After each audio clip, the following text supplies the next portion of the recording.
मित्तल भवन आज रोशनी से जगमगा रहा था। हर तरफ खुशियों की गूंज थी। ढोल की थाप, मेहमानों की हंसी और परिवार के चेहरों पर सुकून। कारण था रजनी जी की सेहत में सुधार। लंबी बीमारी के बाद आज वो पहली बार सबके बीच थी।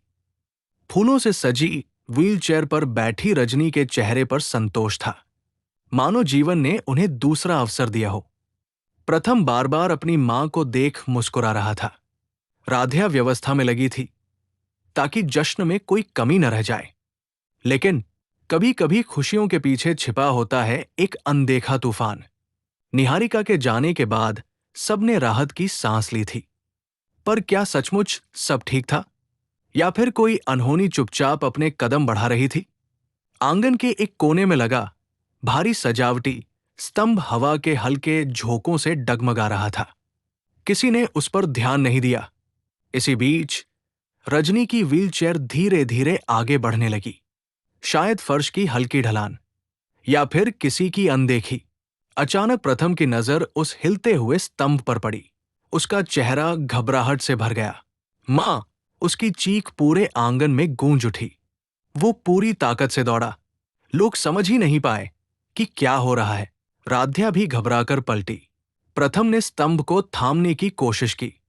उसके हाथ कांप रहे थे, पर किस्मत का बोझ इंसान की ताकत से कहीं ज्यादा था। एक जोरदार आवाज के साथ स्तंभ सीधे रजनी पर आ गिरा। संगीत थम गया। हंसी चीखों में बदल गई। कुछ ही क्षणों में मित्तल भवन का जश्न मातम में बदल चुका था। राध्या सबसे पहले वहां पहुंची। उसकी आंखों के सामने रजनी मलबे के नीचे थी।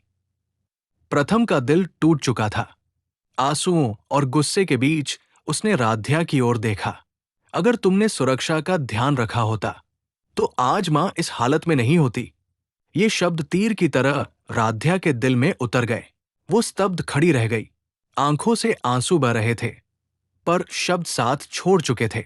क्या ये मात्र एक दुर्घटना थी, या फिर किसी ने जानबूझकर ये खेल रचा? आंगन के एक कोने में ढीले पड़े पेंच पर कैमरा ठहरता है, और फिर निहारिका की रहस्यमयी मुस्कान की झलक। क्या सच सामने आएगा? क्या रजनी सुरक्षित बच पाएंगी? और क्या प्रथम और राध्या के रिश्ते में फिर कभी पहले जैसी गर्माहट लौट पाएगी?